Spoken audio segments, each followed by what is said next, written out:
सारा काम करते हुए, चारों तरफ सब कुछ करते हुए एक रिस्पॉन्सिबिलिटी, इसका ध्यान रखना। जैसे घर में क्रेडल में एक बच्चा है और माँ को घर का सारा काम करना है, तो क्या वो माँ दोनों चीजें कर सकती है कि बच्चे का भी ध्यान रखे और घर का भी काम करे?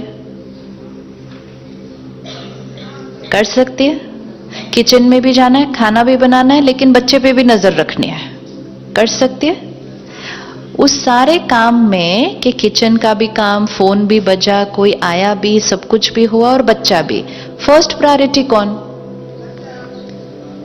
फर्स्ट प्रायोरिटी कौन? बच्चा।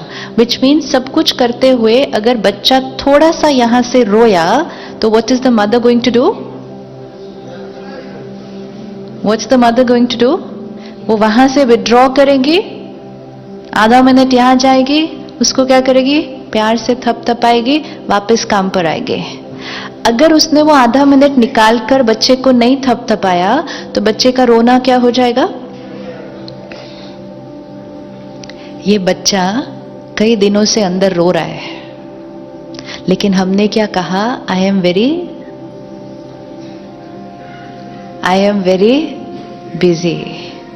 आजकल ये हमारा स्टेटस सिंबल है कि हम कितने बिजी हैं।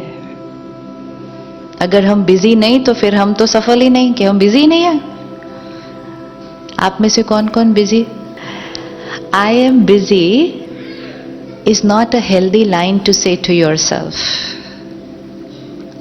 क्योंकि जैसे एक एक थॉट का प्रभाव होता है, जैसे ही हमने कहा आई एम बिजी, तो मैंने अपने मन और शरीर को क्या मैसेज दिया?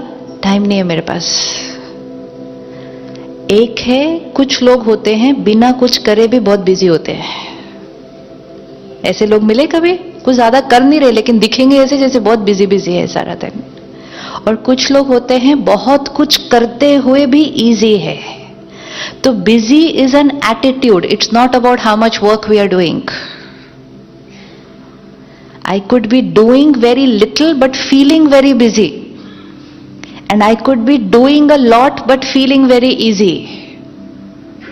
आप में से कौन कौन बिजी है? ये थॉट को भी हमें क्या करना है? क्योंकि बिजी मतलब माइंड टर्बुलेंट, इजी मतलब mind. Busy and easy is here, not here. It's not here, it's here. कि मेरा मन कितना रिलैक्स्ड है, शांत है, पीसफुल है, एट ईज है। एंड बिजी मतलब ये पूरा टाइम कैसे है? हलचल में है। तो सब कुछ करते हुए हमारा एक ध्यान किसकी तरफ होना चाहिए था? इस बच्चे की तरफ। ये भी काम करना है, ये भी काम करना है, ये भी काम करना है, ये भी करना है, पेशेंट भी मिलने हैं, सर्जरी भी करनी है, घर भी जाना है, सोशल वर्क भी करना है, सब कुछ करना है, लेकिन एक नजर किसकी तरफ? अगर ये बच्चा बीच में से थोड़ा सा रोया तो हमें क्या करना था? जस्ट विड्रॉ और यहां देखना क्या हुआ, क्या तंग कर रहा है। तो ये मन कहेगा उसने आज मेरे से ऐसा कहा, तो उसको बैठ के आंसर देना था। हमने रुक कर इस मन से बात नहीं की, इसको आंसर नहीं दिए। ये पहले थोड़ा रोया तो समाज में टेंशन आई, फिर ये थोड़ा ज्यादा रोया तो समाज ने वर्ड क्रिएट किया स्ट्रेस, फिर आज ये इतना जोर से रो रहा है तो समाज ने एक वर्ड क्रिएट किया डिप्रेशन। दिस इज साइन कि हमारा मन का रोने का वॉल्यूम क्या होता गया। अगर हम टेंशन पर ही जाकर इसको थपथपा देते थोड़ा सा तो ये वहीं चुप हो जाता, लेकिन हमने कहना शुरू किया स्ट्रेस तो नेचुरल है, तो हमने मन के रोने को ही नेचुरल कहना शुरू कर दिया। स्ट्रेस नेचुरल है, स्ट्रेस नेचुरल है, स्ट्रेस नेचुरल है। अभी श्योर नहीं है क्या बोलना है, क्योंकि मन कहता है हाँ नेचुरल है, घर जाके तो होता ही है, फिर यहां आंसर कैसे करे ये वाला ऐसा। स्ट्रेस नेचुरल है। हम में से कौन कौन क्रिएट करता है स्ट्रेस? एंगर नेचुरल है। अच्छा, हाथ उठाएं जो कभी कभी गुस्सा करते हैं, हाथ उठाएं जो दिन में एक बार कर लेते हैं। हाथ उठाएं जो दिन में कई बार कर लेते हैं। बीमारी अच्छी खासी है, क्योंकि which means हम दिन में कितनी बार अपनी खुशी को क्या कर रहे हैं, अपनी हेल्थ को क्या कर रहे हैं, अपने रिश्तों को क्या कर रहे हैं, and in the name of कि एंगर तो नेचुरल है। जो पूरी हीलिंग कम्युनिटी है, ये कम्युनिटी अगर नेचुरल की परिभाषा को बदल दे तो समाज की डेफिनेशंस चेंज हो जाएंगी। अगर डॉक्टर हमें कहता है स्ट्रेस तो नेचुरल है, तो पेशेंट कहेगा ऑब्वियसली स्ट्रेस तो नेचुरल है। तो डॉक्टर को खुद अपनी डेफिनेशन को चेक करना पड़ेगा कि क्या रियली स्ट्रेस नेचुरल है या ये मेरी एक अननेसेसरी क्रिएशन है। किन वजह से स्ट्रेस क्रिएट होता है, just check normal day to day routine में किन वजह से स्ट्रेस क्रिएट होता है। स्ट्रेस क्रिएट होता है तो गुस्सा भी आ जाएगा, irritation, they all one chain. ये पूरी एक फैमिली है, दो परिवार है। एक परिवार का हेड है अहंकार, ईगो। जहां ईगो है वहां स्ट्रेस है, गुस्सा है, इरिटेशन है, हर्ट है, हेट्रेड है। ये एक फैमिली है। दूसरी फैमिली, दूसरा परिवार कौन है? दूसरा परिवार कौन है? जहां पीस है, लव है, कंपैशन है, केयर है। ये दो परिवार है। इनमें से कुछ कुछ सदस्य नहीं आते हमारे घर। अगर ये आते हैं तो सारे आते हैं। एंड द ब्यूटीफुल पार्ट है, जाते हैं तो भी सारे जाते हैं, क्योंकि इनकी सबकी यूनिटी आपस में अच्छी है। Because they all interconnected. जो स्ट्रेस्ड है वो इरिटेट तो हो ही जाएगा। हाँ, they are just a sign of weakness and health, that's all. It's either health or it is disease. अगर मेरा इम्यूनिटी सिस्टम वीक है तो बहुत सारी बीमारियां इकट्ठी आएंगी। तो मैं आपके पास आई, आपने कहा ये खाओ, ये करो, इतना करो, इम्यूनिटी सिस्टम क्या हो जाएगा, ठीक हो जाएगा, सारी बीमारियां इकट्ठी जाएंगी। तो देयर टू फैमिलीज। स्ट्रेस और गुस्सा किस बातों पर आता है, क्यों आता है? जनरल, जब दूसरा अपना कहना नहीं मानता, और टाइम मैनेजमेंट प्रॉब्लम, और लोग हमारी एक्सपेक्टेशंस को मीट नहीं करते। अच्छा, और फाइनेंशियल अप एंड डाउन, और lack of confidence, anything else? Stress होता है, गुस्सा आता है कब?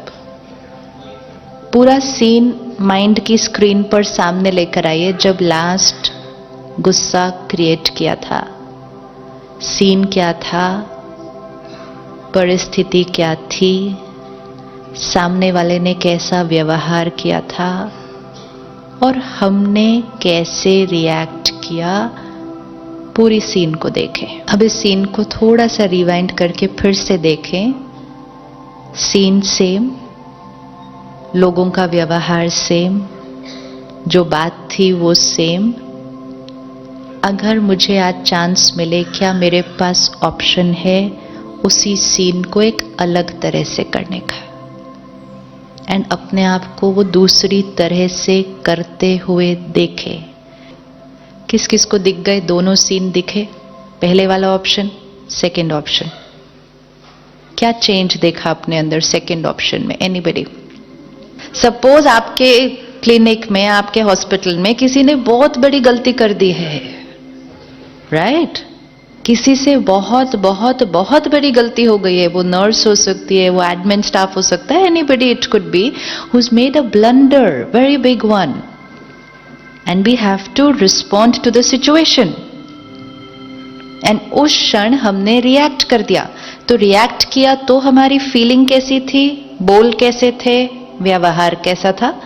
एंड अब जबकि हम उस सीन को रिवाइंड करके फिर देखते हैं यहां आराम से बैठकर, do we feel another way was possible या that was the way? Another way was possible, right? उस टाइम नहीं वो ऑप्शन आया, अभी तो आ रहा है। अभी ये करना एक्सरसाइज इसलिए इंपॉर्टेंट है क्योंकि ये एक्सरसाइज करते ही हमने अपने मन को दिखाया कि अनदर वे वॉज पॉसिबल। अब ये अनदर वे जब हमने यहां देखा, ये यहां रिकॉर्ड हो गया और हमने इस मन को कहा कल फिर कोई गलती करेगा। बातें तो रोज आने वाली हैं, कहना लोग नहीं मानेंगे, लोग अपने अनुसार चलेंगे, किसी से गलती भी हो जाएगी। सामने वाला गलती करेगा, लेकिन क्या मेरे को गलत तरह से ही रिएक्ट करना है हर बार? एंड गलत तरीका मतलब वो जिसमें मेरी शक्ति जाती है, मेरी सेहत खराब होती है, मेरे रिश्ते अफेक्ट होते हैं। That is damaging for me. So now what did we see in the second option? क्या दिखाई दिया? यू हैव एक्सेप्टेड, तो रिस्पॉन्ड क्या था? एक्सेप्ट किया तो क्या दिखा? फॉरगिवनेस। दिखा क्या? व्यवहार में क्या डिफरेंस दिखा? सी, दिस इज ऑल्सो मेडिटेशन कि रिफ्लेक्ट करके, जैसे एक एक्टर है, एक एक्टर के पास एक रोल है, एक स्क्रिप्ट है, एक डायलॉग है, तो वो सीधा जाके परफॉर्म नहीं करते, पहले क्या करेंगे? उसका रिहर्सल करेंगे। तो रिहर्सल में वो पूरा देखेंगे ना कि ये सीन होगा, हम कैसे एक्ट करेंगे इसको। ये जो अभी हमने किया, ये भी एक रिहर्सल है कि सामने वाला गलती करेगा। या कुछ ऐसे लोग होते हैं जिनका कोई एक टिपिकल संस्कार होता है जिसको लेकर हम रोज ही एक बार इरिटेट हो जाते हैं। आपके आसपास कोई ऐसा है ना? वो फिर हम कल शाम को देखेंगे क्यों ऐसे हैं वो। अगर वो थोड़े से बदल जाते तो जीवन क्या हो जाती? But people are not going to change, they are comfortable the way they are. I will have to adopt how to be with them, but not deplete my energy. Tap tap tap tap tap. Right? अब जब वो ऐसा करेंगे, वो गलती करेंगे, what is my response? क्या देखा अपने आप को? एक्सेप्ट किया तो रिस्पॉन्स कैसा था? माइंड कैसा था? फेस कैसा था? वर्ड्स कैसे थे? बिहेवियर कैसा था? पूरा देखना है, एनालिसिस। क्या दिखा? पूरा देखना है। मन कैसा था उस अप्रोच में? स्टेबल। पहले वाले ऑप्शन में मन कैसा था? राइट? हाँ। चेहरा ऑब्वियसली कैसा हो जाएगा? है ना? अच्छा, शब्द भी कैसे निकलेंगे फिर? रफ। कई बार ऐसे वर्ड्स निकल जाते हैं मुख से जो दूसरे को तो बुरा लगता ही लगता है, हमें भी नहीं लगता ठीक कि हमें ऐसा नहीं बोलना चाहिए था। होता है ऐसा? या तो वर्ड्स भी गलत निकल गए, तो बॉडी लैंग्वेज भी पूरी क्या हो गई? ये जब हम ऐसे गुस्सा कर देते हैं तो ज्यादा नुकसान किसका होता है? जो गुस्सा करता है या जो डांट खाता है? श्योर। आप डॉक्टर हैं तो आप बताइए, गुस्सा करने वाले का क्या क्या नुकसान होता है? हेल्थ वाइज भी अगर देख लें उस टाइम फिजियोलॉजी पर, गुस्सा करने वाले का क्या क्या नुकसान होता है? हार्ट बीट बढ़ती है, बीपी बढ़ता है। अच्छा, और तो वो लंबा लंबा हो जाएगा, वो फिर बहुत सारा है ना। तो आपको बेस्ट पता है कि गुस्सा करने का हमारे शरीर पर कितना असर है। शरीर पर जो असर पड़ा, that is the second stage ना। मन का शरीर पर असर पड़ रहा है। एवरी थॉट वी क्रिएट, ये मंत्र है आज, पक्का करना है। Every thought we create, not few thoughts, some of the thoughts, नहीं, एवरी थॉट वी क्रिएट सबसे पहले किस पर असर डालती है? हर थॉट जो हम क्रिएट करेंगे सबसे पहले किस पर असर डालेगी? सबसे पहले यहां पर असर डालेगी कि how will I feel. Suppose हम इस हॉल में एंटर हुए और हमने एक थॉट क्रिएट की, कितना सुंदर हॉल है, जस्ट एक थॉट। तो जैसे हम ये थॉट क्रिएट करेंगे, कितना सुंदर हॉल है, we will feel nice, right? That's one. अगर हम इस हॉल में एंटर किए और हमने एक थॉट क्रिएट की, ये कैसा हॉल है, तो फीलिंग चेंज हो जाएगी। And which means every thought I create will first affect how I feel. Second, every thought I create का किस पर असर पड़ेगा? Second, पहले यहां असर पड़ा, खुद पर मतलब क्या, पहले यहां असर पड़ा, feeling. Second, every thought I create का किस पर असर पड़ेगा? इस शरीर के ऊपर। हमारा शरीर एक भी थॉट के प्रभाव से बच नहीं सकता। आज आपके हॉस्पिटल इतने जो भरे हुए हैं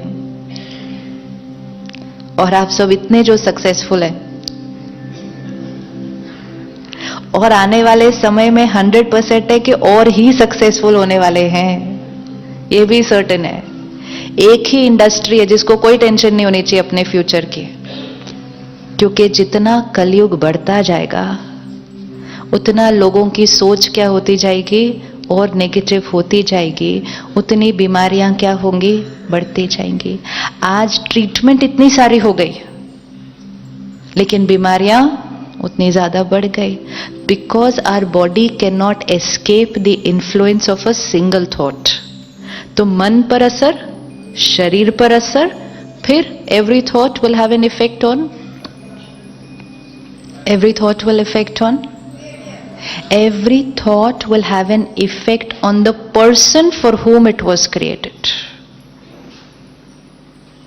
हम जो थॉट क्रिएट करेंगे वो एक एसएमएस की तरह, एक व्हाट्सएप की तरह चला गया।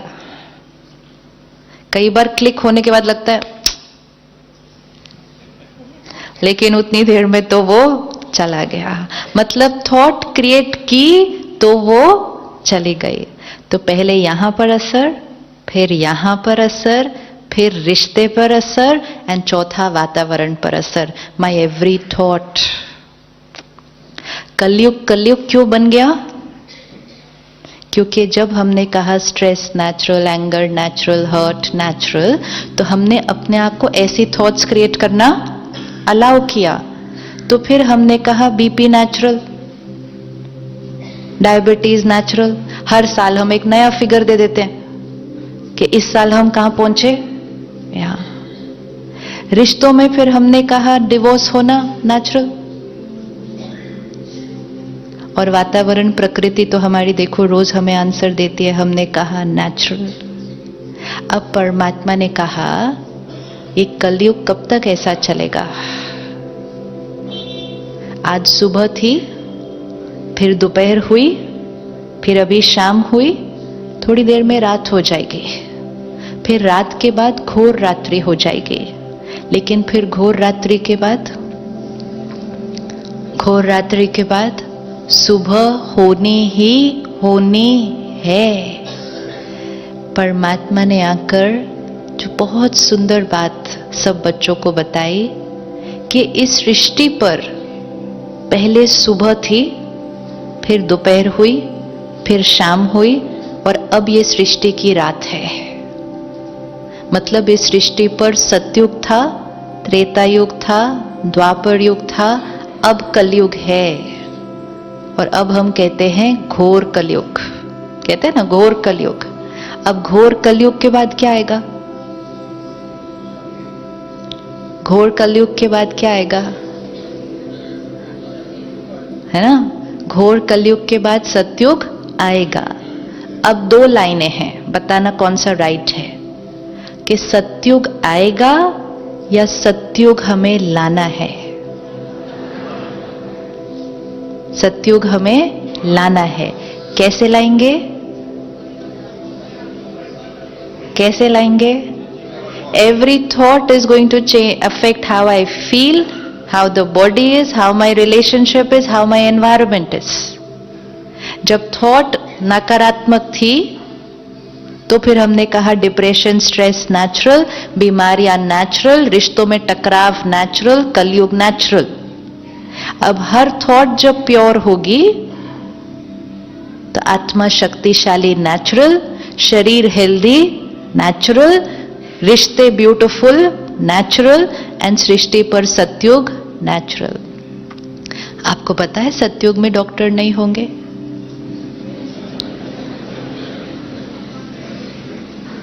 सतयुग में डॉक्टर नहीं होंगे, सतयुग में हॉस्पिटल नहीं होंगे, क्योंकि हर आत्मा इतनी प्योर होगी कि बीमारी होने का तो कॉन्सेप्ट ही नहीं।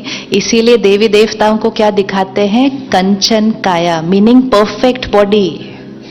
देवी देवताओं की मूर्ति अगर खंडित होती है तो स्थापन नहीं करते, क्योंकि देवी देवताओं की मूर्ति खंडित हो ही नहीं सकती, क्योंकि आत्मा प्योर तो शरीर बीमार हो ही नहीं सकता, और आत्मा इम्प्योर तो शरीर हेल्दी रहे वो हो नहीं सकता। कुछ कुछ थोड़ा थोड़ा चलता जाता है उसका।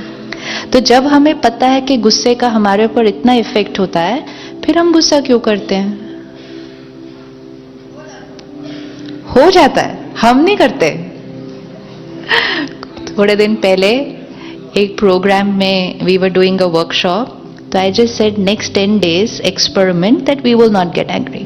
तो सबने कहा हाँ नेक्स्ट 10 days हम अपने ऊपर अटेंशन रखेंगे, सिर्फ 10 दिन कि हमने गुस्सा नहीं करना। तो वापस सेंटर पर गए तो एक भाई ने फोन किया, सिस्टर बाकी सब लोग कर लेंगे लेकिन मेरी छोटी सी प्रॉब्लम है, मैं गुस्सा करता नहीं हूं, वो तो अपने आप आता है, तो मैंने क्या करना है? वो लोग तो ध्यान रख लेंगे, मुझे क्या करना है? मैं करता नहीं हूं, वो तो अपने आप आ जाता है।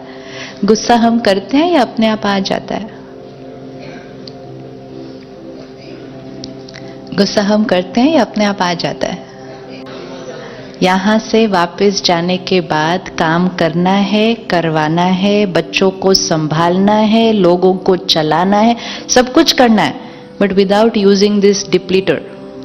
ये डिप्लीटर है जो हमारी एनर्जी को क्या करता है? वेस्ट, हमारी हेल्थ को अफेक्ट। क्या ये पॉसिबल है कि हम इसके बिना चलेंगे? जैसे ही माइंड को एक थॉट दिया, ये बहुत मुश्किल है, क्या हो जाएगा? ये एक एक थॉट इतनी ध्यान से करनी चाहिए। दुनिया में सिखाते हैं सोच कर बोलो, परमात्मा कहते हैं सोच कर सोचो। क्या सोच दिया? अगर आप किसी बच्चे को कहो ये उठाना, और साथ में आपने उसको एक मैसेज दिया, लेकिन है बहुत मुश्किल, पता नहीं तुमसे होगा कि नहीं होगा, तो वो बच्चा कर पाएगा उसको?